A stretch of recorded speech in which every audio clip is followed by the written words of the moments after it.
Big boss Malayalam 6ാം സീസണിലെ മത്സരാർത്ഥികളിൽ ഒരാളാണ് Arjun Shyam കോപൻ.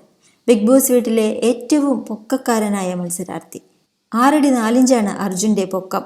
Big boss ആരംഭിച്ച് 2 ആഴ്ചയോടടുക്കുമ്പോൾ തന്നെ വലിയ ആരാധക വൃന്ദത്തെ സ്വന്തമാക്കാൻ അർജുന് സാധിച്ചിട്ടുണ്ട്.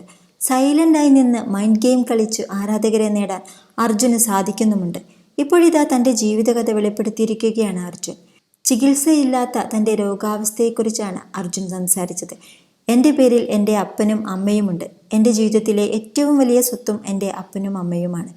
അപ്പൻ ഫോറസ്റ്റ് ഡിപ്പാർട്ട്മെൻറ്റ് ഡ്രൈവറാണ്. ഞാൻ സ്കൂളിൽ പഠിക്കുന്ന സമയത്ത് നല്ല തടിയുള്ള കുട്ടിയായിരുന്നു. സ്ഥിരം മാവേലിയും സാന്റാക്ലോസും എല്ലാം ഞാനായിരുന്നു. എല്ലാവരും അക്കാലത്ത് ബോഡി ഷെയിം ചെയ്യുമായിരുന്നു. തടിയ, ആശാനെ എന്നൊക്കെ വിളിക്കും. ഏത് റേഷൻ കടയിൽ നിന്നാണ് അരി വാങ്ങുന്നതെന്നും ചോദിക്കും.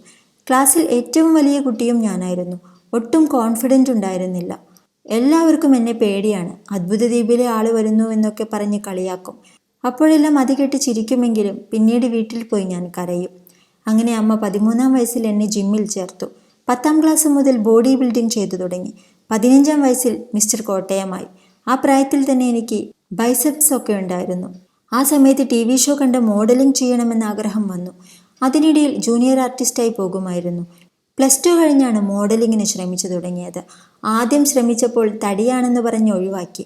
ആ സമയത്ത് എൻ്റെ ജീവിതത്തിലേക്ക് ക്ഷണിക്കപ്പെടാത്ത ഒരു അതിഥി വന്നു, അതും ജപ്പാനിൽ നിന്ന്. എനിക്കൊരു അസുഖം വന്നു, ഹിരായാമ. ശരീരത്തിൻ്റെ വലതുഭാഗം ശോഷിക്കുന്ന അവസ്ഥയാണത്. BBA 2ാം വർഷമായിരുന്നു ഞാൻ. ടിഷ്യൂ ഡാമേജായി. ചികിത്സയൊന്നുമില്ല ഇപ്പോഴും. എൻ്റെ കൈക്ക് ഗ്രിപ്പില്ല. കുറച്ചു പേർക്ക് മാത്രമേ അറിയൂ. അധികം ആരോടും ഞാൻ ഇത് പറഞ്ഞിട്ടില്ല. പിന്നീട് വീട്ടിലിരിപ്പായിരുന്നു. ബന്ധുക്കൾ വരും, സഹതാപം കാണിക്കും. ആ അസുഖം ബാധിച്ചവരുടെ ഫോട്ടോ കണ്ടാൽ പേടിയാകും. എൻ്റെ ഭാവി എങ്ങനെയാകുമെന്നറിയില്ല. ആ സമയത്ത് ചിരിക്കാനും കരയാനും പറ്റില്ലായിരുന്നു. ജീവിതം അവസാനിപ്പിച്ചാലോ എന്ന് വരെ ചിന്തിച്ചിരുന്നു. കാരണം ബൈക്ക് ഓടിക്കാനോ മോഡലിംഗ് ചെയ്യാനോ ജിമ്മിൽ പോകാനോ കഴിയില്ല. പിന്നെ ഞാൻ തന്നെ റിയലൈസ് ചെയ്തു, എൻ്റെ സൂപ്പർ ഹീറോ ഞാൻ തന്നെയെന്ന്. അങ്ങനെ ഫിസിയോതെറാപ്പി തുടങ്ങി.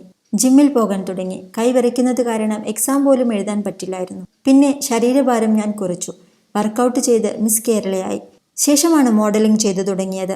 ആദ്യം 10 പൈസ പോലും കിട്ടിയിട്ടില്ല. HR ജോലി ചെയ്തിട്ടുണ്ട്. അതിനിടയിൽ ബിഗ് ബോസ് ഓഡീഷന് നിരന്തരം ശ്രമിക്കുമായിരുന്നു. ലുക്ക് വെച്ച് നോർത്ത് ഇന്ത്യൻ മോഡലിംഗ് അവസരങ്ങൾ വരുമായിരുന്നു. പിന്നെ ജിമ്മിൽ അപകടം സംഭവിച്ച് ശരീരത്തിൽ ഒരുപാട് മുറിവുകളുണ്ടായി. ആ ബെഡ് റെസ്റ്റ് സമയത്താണ് റീൽസ് ചെയ്തു തുടങ്ങിയത്. ട്രാൻസ്ഫോർമേഷൻ വീഡിയോയും ക്ലിക്കായി. അങ്ങനെയാണ് ബിഗ് ബോസിൽ വരുന്നത്. നമുക്ക് എന്ത് ബുദ്ധിമുട്ടുകളുണ്ടെങ്കിലും വീട്ടിൽ അടച്ചിരുന്നിട്ട് കാര്യമില്ല. നമ്മൾ തന്നെ കംഫർട്ട് സോണിൽ നിന്നും പുറത്തു വരണം. വോട്ട് കിട്ടാനല്ല ഈ കഥ ഞാൻ ഇവിടെ പറഞ്ഞത്. ആ സിമ്പതി ആരും കാണിക്കുകയും വേണ്ട. എനിക്ക് നല്ല സ്ട്രെങ്ത് ഉണ്ട് ടാസ്ക് ഒക്കെ ചെയ്യാൻ എന്നാണ് അർജുൻ പറഞ്ഞത്.